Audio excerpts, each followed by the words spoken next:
Hello, my dear students! Nakikita niyo ba yan? Uy, may dimple! Uy, straight hair! Alright, so have you ever wondered why you have your mom's eyes, your dad's nose, or why you have dimples? That's all thanks to the patterns of inheritance, and it all started with a monk named Gregor Mendel, or the father of genetics, and his experiments with the pea plant. Hello my dear students! Welcome back to my YouTube channel. This is me once again, Teacher Tin, your science teacher for today. We'll talk about the dominant and recessive traits, genotype, the phenotype, and how to use a Punnett square to predict the traits of the next generation. So, kung ready na kayo, huwag kalimutang mag-subscribe, like, and hit the notification bell for more updates in science.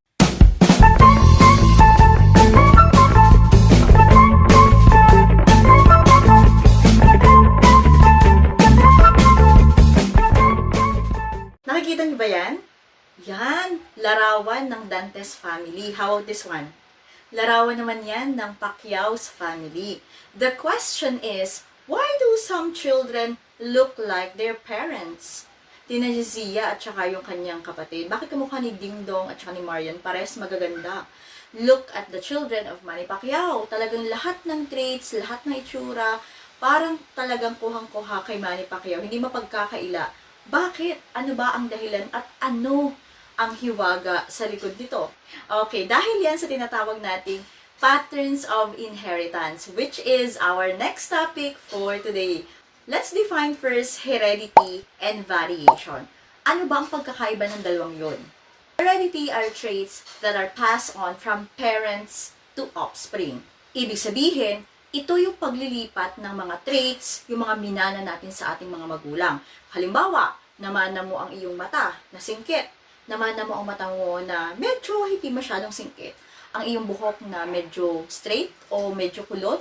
Bakit ikaw ay masyadong mataas? Bakit yung iba ay hindi masyadong matangkad? So, yun yung tinatawag nating heredity. Ito yung mga napapasa natin or namamana natin sa ating mga magulang. At pag sinabi nating variation, variation demonstrates differences among individual. Yan. So, kahit tayo ay nagmana sa ating mga magulang, kapag meron tayong mga kapatid, bakit hindi naman tayo magkakamukha unless kambal kayong dalawa? Pero kahit kambal, hindi naman super kamukhang-kamukha ng inyong magulang. What I mean is, pag sinabi nating variation, sinabi nga dito ay variety. So, it came from the word variety, variation. May pagkakaiba-iba ang mga traits sa loob na isang species. So, kumbaga, bakit mas matangkad ka sa kapatid mo? Bakit yung kapatid mo mas maputi kaysa sa'yo? So, bakit yung kapatid mo, mas may dimple kaysa sa'yo? Bakit yung kapatid mo isa lang ang dimple, ikaw dalawa? Yun yung tinatawag na variation. May pagkakaiba-iba. At dahil yun sa tinatawag nating genetics. Ano ba pag sinabi natin genetics? Genetics is the study of heredity and variation, and it aims to understand how traits can be passed on to the next generation and how variation arises. Yan ang may dahilan kung bakit napapasa ang mga traits from parents to offspring. Bakit may magkakaparehas, bakit may hindi, bakit may pagkakaiba. Yun yung tinatawag nating genetics. At sino ba ang may pakana nito? Sino ba ang nag-study ng tungkol dito? Kilala nyo ba ang taong ito? Yan si Gregor Mendel. At si Gregor Mendel noong 1822 hanggang 1884, he is widely considered as the father of experimental genetics for his pioneer work in the field of genetics. And he experimented on pea plants, or what we call the Pisum sativum, and discovered the basic rules of inheritance of genes. At siya din ang tinatawag nating father of genetics. All living things contain what we call the genetic material that serves as the set of instructions that direct the activities and functions of our cells. Ano ba yung tinatawag natin na DNA? Yan, that is what we call deoxyribonucleic acid. Anong meron sa DNA? These genetic materials are also known as the deoxyribonucleic acid or DNA that are passed on from one generation to the next to ensure the continuity of life. Ang DNA, ito'y naglalaman ng mga bagay kung paano ba bubuuin at paano gagana ang isang organism. Lahat tayo mayroon tinatawag na DNA. So, ang structure ng DNA, ito ay tinatawag na double helix. Ganito ang kanyang structure. So, para siyang isang paikot na hagdan na binubuo ng 4 na base. So, i-discuss ko na rin. Meron tong adenine, thymine, cytosine, at guanine. So, ang base pairing na rules dito ay ang A, ang kapartner niya is T, at yung C, ang kapartner naman niya ay G. At bakit ba mahalaga ang DNA? Mahalaga ang DNA dahil ito ang nagpapasya or nagde-decide kung ano ang magiging katangian ng kasunod na henerasyon. Kagaya ng, kunwari, ang mata ay maaari maging kulay blue kapag ang asawa ay isang afam, blue eyes. So, ang buhok, ang taas, yan. At marami pang iba.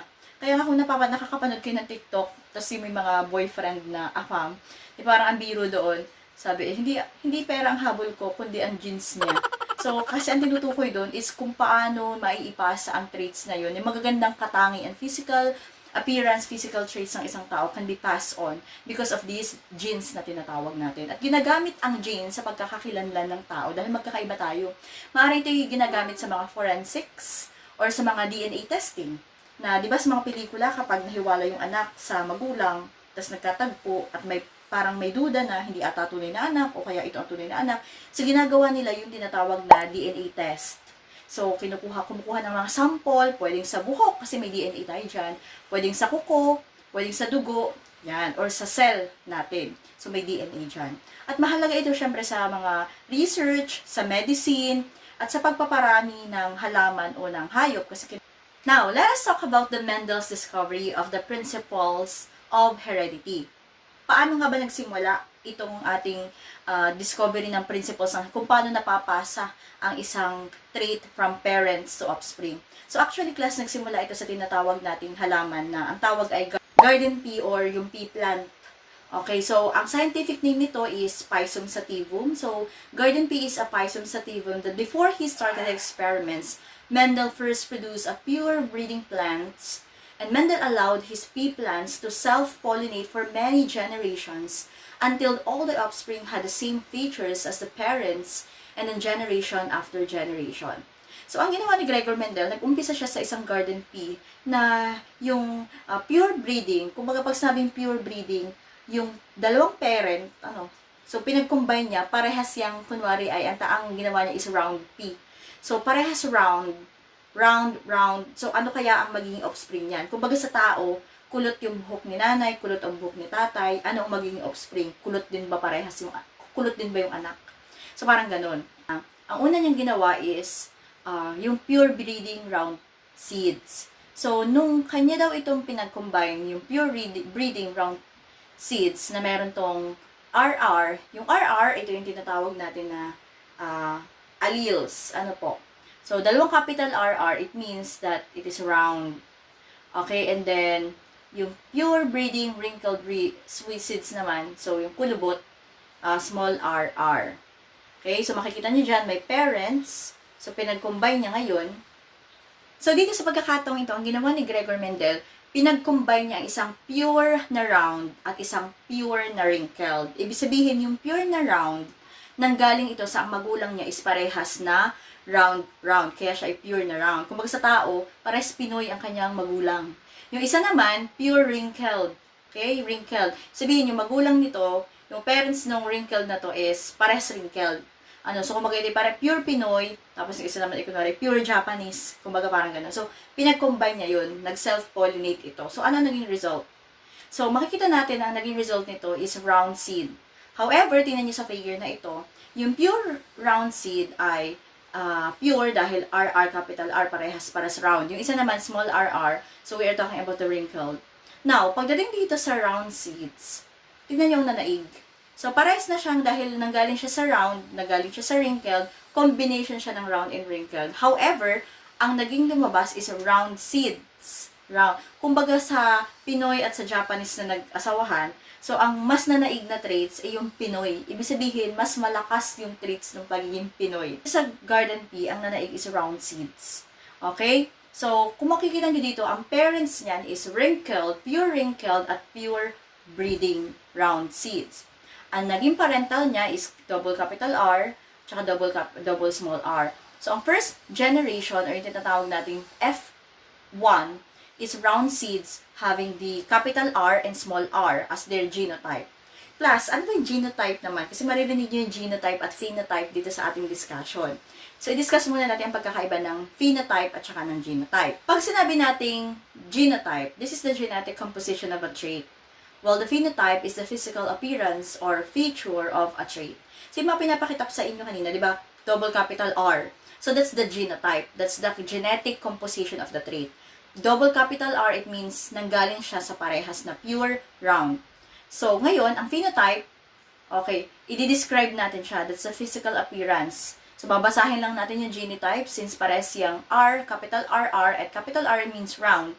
So, ang ating phenotype is round. So, ngayon, pag sinabi naman natin, i-discuss din natin yung pagkakaiba ng heterozygous at homozygous. Pag sinabi nating homozygous, ang ibig sabihin nun, magkapareho ang dalawang alleles para sa isang trait. Kagaya nito, di ba? Double capital R. Capital R, capital R. So, ibig sabihin, magkapareha silang capital R. So, ang tawag natin doon ay homozygous. So, pwede ba ito? Small r? Pwede rin. Ang tawag din natin doon ay homozygous. May tinatawag tayong homozygous dominant. Yan. Kapag homozygous dominant, parehas capital R. Sabihin, pag kapag capital, dominant yun. Pero kapag maliit, recessive. So, pwede siyang tawagin na homozygous dominant, capital R, or homozygous recessive, dalawang maliit na R, parehas. Ngayon, pag sinabi naman nating heterozygous, ibig sabihin, magkaibang alleles para sa isang trait. So, kagaya nung pinag-combine ni Gregor Mendel na pure round at pure wrinkled, ngayon na nagsama sila, ang naging anak nila, ang naging first offspring nila is capital R, small r. So, magkaiba na. So, magkaibang allele na yan sa isang trait. Pero ang basa natin dyan, anong phenotype? That's round. Ibig sabihin, ito ay heterozygous. Okay? Yan po ay isang Ito po ay isang heterozygous. Naintindihan? Ngayon, kanina pa ulit natin binabanggit ang recessive at saka dominant. Ano bang pagkakaiba ng dominant at saka ng recessive? Ang dominant at saka ang recessive, it will fall under what we call the principle of dominance, which means that principle of dominance is the dominant trait dominates or prevents the expression of the recessive trait. Dominant, one trait that dominates the other, is represented by the capital R. And the recessive is the appearance was either prevented or hidden by the dominant trait, and it is represented by a small letter R. Balikan natin yung kay Gregor Mendel na pea plant. Diba? Pure plus wrinkled nung pinagsama, round. Pero, heterozygous na siya. Ibig sabihin, ano ang mas dominant? Kasi siya ay heterozygous dominant. Ibig sabihin, mas nanaig yung pure na, yan, yung round. Parang sa tao, kunwari ang nanay may kulot, ang tatay mo ay straight. Nung nagkaanak sila, ang naging anak nila ay kulot. Ibig sabihin, dominant yung curly hair kaysa dun sa straight hair. O ibig sabihin, ang dominant, siya yung lumalabas, kung ano yung lumabas sa offspring, yun ang dominant trait. Now, ano naman yung tinatawag na F1 or the first filial generation? So, ang first filial generation is the offspring of the parental cross, also known as hybrids, because they resulted from a cross between two pure breeding plants with contrasting traits. For example, pea plants with round seeds are crossed with pea plants with wrinkled seed. Yan. First filial, ito yung anak ng parental generation. O, sample ulit natin sa tao. Si Lola, si Lolo. Nagkaanak. Yun yung nanay natin. Yun ang first filial generation. So, ibig sabihin, ma'am, meron pang second filial generation? Of course. F2 or second filial generation, ito naman yung offspring na nanggaling sa first filial generation. First filial generation, nag-asawa or kinombine, nag-pollinate sa first filial ulit. So, magiging anak na nila, that is what we call the second filial generation. Okay? Let's say, for example, this one. This is the results of Mendel's crosses between pure breeding pea plants. So, yung characters na pinag-aaralan dito is the seed shape, the seed color, the seed coat color, the pod shape, the pod color, the flower position, and the stem length. So, sa parents, so when it comes to seed shape, ay na-discuss na natin yan. So, let's proceed with the seed color. So, yung parental, yung pinakauna, pinag-combine niya sa green, tsaka sa yellow. Pero ang lumabas sa offspring is yellow. So, it means that the yellow is the dominant trait. Sa seed coat color naman, so colored at white, colored ang lumabas, yun yung dominant. Pod shape, inflated and constricted, lumabas ay inflated, siya yung dominant. Green, yellow, lumabas ay green, yun yung dominant. Axial, terminal, lumabas ang axial, yun ang dominant. Long, short, lumabas ang long, that's the dominant. Lahat ng hindi lumabas dito, ang tawag natin dun ay recessive. Kaya sinabing recessive, ibig sabihin ito yung nakatago or yung hindi lumitaw dun sa kanyang offspring. Always remember that when the plants from the F1 generation were crossed with each other or self-pollinated, the offspring or the F2 or second filler generation were of two types. Now, tingnan naman natin yung table 3, which is the results of Mendel's crosses between hybrids. So, ito naman yung ano nang mangyayari kapag nag-combine naman yung dalawang nanggaling sa first filial generation. So, ano mangyayari dyan? Ayan. So, ito na yung pwedeng mo observe na ilan ang pwede maging offspring. So, ipapakita natin yan kapag dumako na tayo sa pagpapapanit square. Ano po? So, kagaya dito sa seed shape, ang hybrid niya is round. Kumbaga, hybrid na round. Nanggaling yung round sa, ibig sabihin yung round na yun, hybrid. Nakikita niyo sa second column, hybrid. Ibig sabihin yung round. Yung pinanggalingan na niya ay combination ng round and wrinkled. Ngayon, pagdating sa second filial generation, ang na-produce niyan ay may round, may wrinkled. Tapos yung observed ratio, 2.96:1. So, 2.96, that's almost 3. Ibig sabihin, tatlo dyan ay round at isa ay wrinkled. So, sa seed color naman, yellow-green. Yellow ang kanyang hybrid. Tapos, ang naging kanyang offspring ay may green at may yellow. Tapos, 3.01:1. Ibig sabihin, tatlo dyan ay green at ang isa ay 1. Ay, ang isa ay yellow. And so on and so forth. So, ganun din ang nangyari din sa mga kasunod. Alright. So, hanggang dyan muna ang ating discussion. So, sa next discussion, i-discuss naman natin kung paano ba nasa-segregate itong mga alleles na to para makapag-produce ng offspring. Okay, so in our next video, i-discuss naman natin yung pagpapanit square ng monohybrid cross at saka ng dihybrid cross. Hanggang dito na lang at maraming salamat sa pakikinig. Kung bago ka pa lang sa channel na ito, don't forget to subscribe, like, and hit the notification bell for more updates in science. This is me once again, Teacher Tim, your science teacher for today.